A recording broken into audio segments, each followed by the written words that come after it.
Hey guys, welcome back to another video. So in this video, I want to share with you 6 money or finance habits and mindsets that I learned in my 20s. So without further ado, let's dive straight in. So the very first money or finance habit that I learned in my 20s is to work to learn a skill or to learn something rather than to earn money. This is more of a mindset rather than a habit, and that's the reason why I wanted to include it in the list today, because it served me really well over the past couple of years. Many people choose a job or a career simply for the paycheck alone. Now, I am not anti-money or anything like that. I think money is very important because it allows you the freedom of choice to be able to do what you want when you want. And money is a tool that you can use to do a lot of things. However, it is not the be-all and end-all. Now, I remember graduating as a dental technologist and accepting a job that would take me 2.5 hours going, 2.5 hours coming, and it was a very long commute. The pay wasn't very good, and I remember almost 3/4 of my pay was actually going towards the travel costs to this particular job. However, I still ended up taking the job because I realized that I'll be working really closely with the owner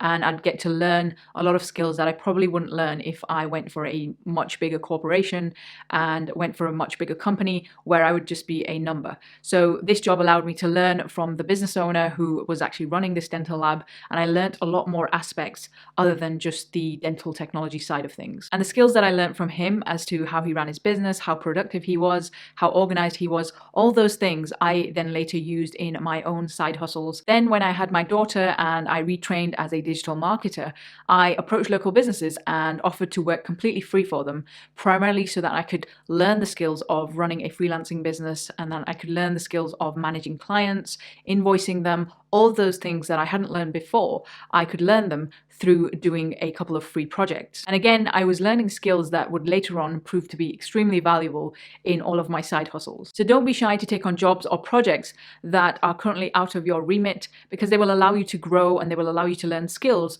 that no doubt you will be able to apply in many other areas of your life. Okay, so moving on to the next money habit that I learned in my 20s, which is not spending money on depreciating assets. Now, when we're young and in our early 20s, we get a load of money thrown at us in the form of student loans, credit cards, in the form of scholarships, bursaries, all those things. And it's very easy to go out and spend all that money and buy designer stuff and just silly stuff like that, just to keep up with our peers. Now, I feel quite lucky that I didn't get into any of those things when I was in my early 20s. I don't see the value in spending money on depreciating assets such as a brand new car or designer handbags or designer clothes, because generally these sort of things are not very good investments. I mean, for example, just take a car. As soon as you go to the showroom and take it off the showroom floor, it loses almost half of its value. Why? Because it's a depreciating asset. So basically the price depreciates over time rather than increasing over time. Now, I do own a car, but I've never bought one straight off the showroom floor.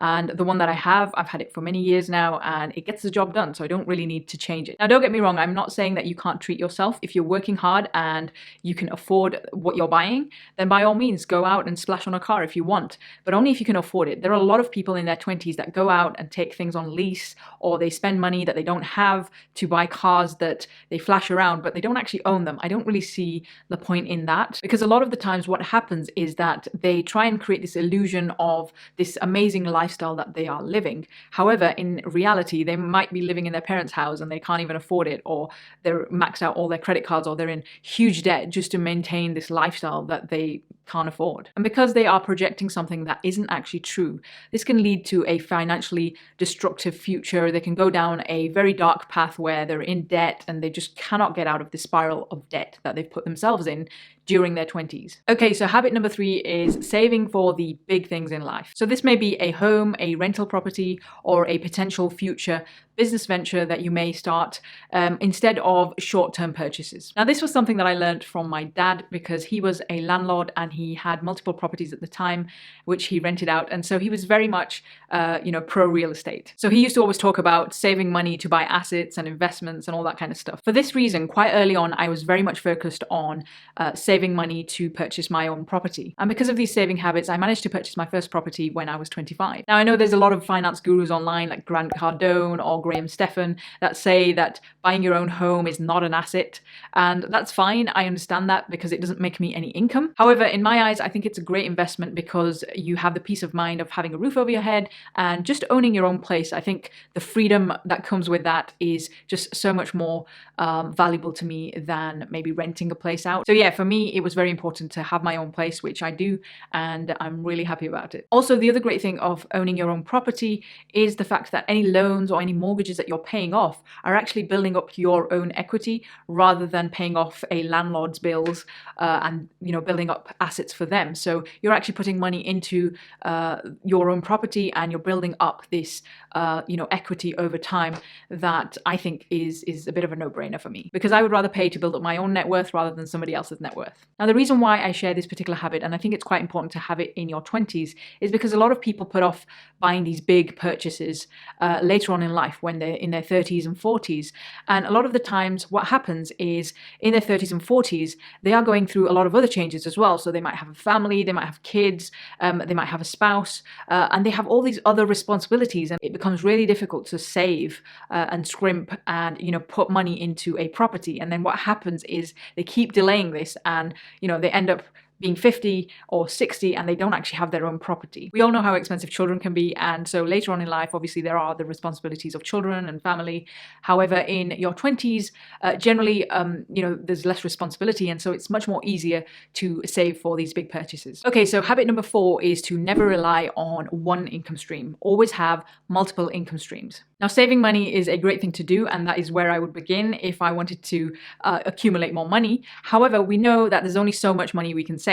There comes a point when we've optimized everything and we've cut all our bills down and everything, and there comes a point when we actually have to earn more money.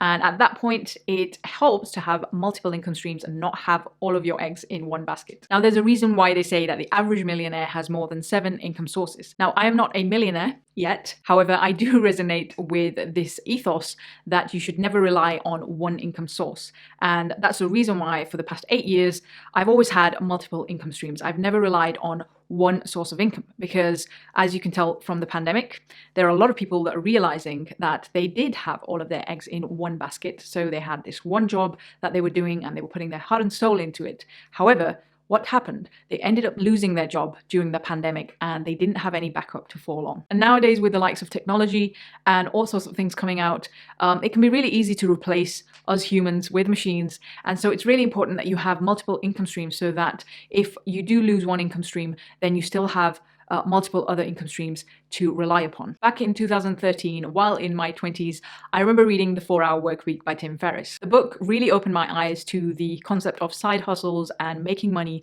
from the internet and online, and how we can actually create multiple income streams from the comfort of our own homes in today's economy. And very soon after reading that book, I started my very first online business, which was importing stuff from China and selling it on eBay. So yeah, I've had many side hustles since then, and I always make sure that I have multiple income streams coming in rather than just relying on one. I feel quite lucky to have learned this lesson in my 20s because over the past years I've had multiple income sources and I refuse to rely on just one income source at one time. Okay, so moving on to habit number 5, which is to avoid bad credit. Now, another big thing that my dad taught me was to never buy used that I can't afford. And he always used to say that if you have to use bad credit to buy stuff, then you can't afford it, so you shouldn't buy it. Now, as a result of this lesson and this habit that I learned from my dad, I've never taken out a loan, or I didn't used to have any credit cards. So this meant I didn't buy dumb that I couldn't afford in my 20s using bad credit.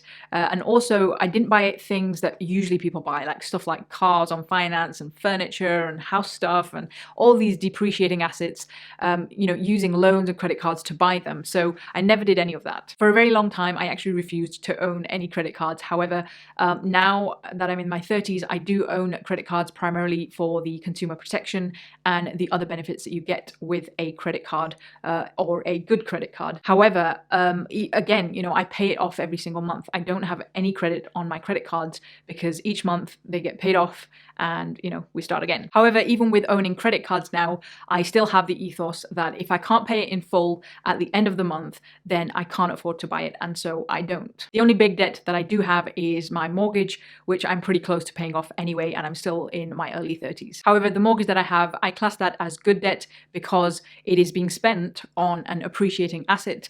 And in fact, my current home is already worth 20-30% more than when I bought it. So it's actually an asset that is appreciating in value rather than depreciating. So that is classed in my eyes as good debt rather than bad debt, or good credit rather than bad credit. Okay, so habit number 6 is shopping around for the best price. Now, in our lives, when we get into adulting, there are lots of non-negotiable costs that we have to maintain on a monthly basis. These can include utility bills, it can include council tax bills, it can include taxes, it can include petrol, car running costs, all these things that you have to maintain every single month as a non-negotiable, because they are kind of the bare necessities that you need to live. Now, this is a habit that I actually picked up from my mum, because she was always against wasting money and spending money, or spending more money than you have to. Now, my mum, like any other Asian parent out there, was ruthlessly frugal, and she would save on things that she thought did not matter at all.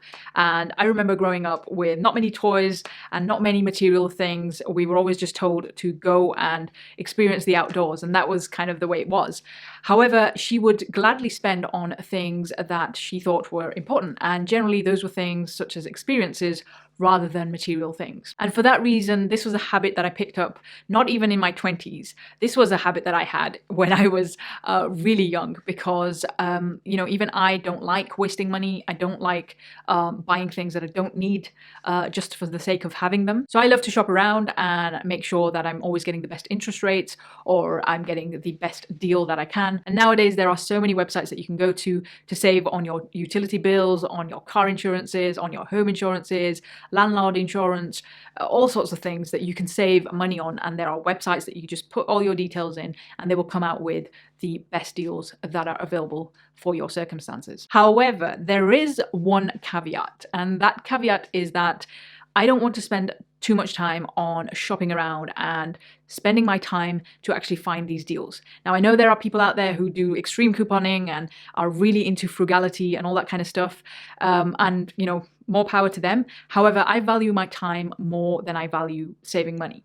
So time is much more important to me. And so if something's going to take me a very, very long time to compare and to sort and to, just save money and shop around, then I would rather pay the money than spend the time. So yeah, this one actually depends on the actual time it will take for me to shop around and find the best deal. If it's more effective to just pay the higher price, then I will do that. That's all for this video, guys. I hope it helps you create some good money habits in your life, because unfortunately, this sort of stuff is not taught in schools. If you want to know the 6 things that I'm more than happy to spend money on, then check out this video here, which I made for you. And that's all for this video, guys. I hope you found it useful. Take care. Bye-bye.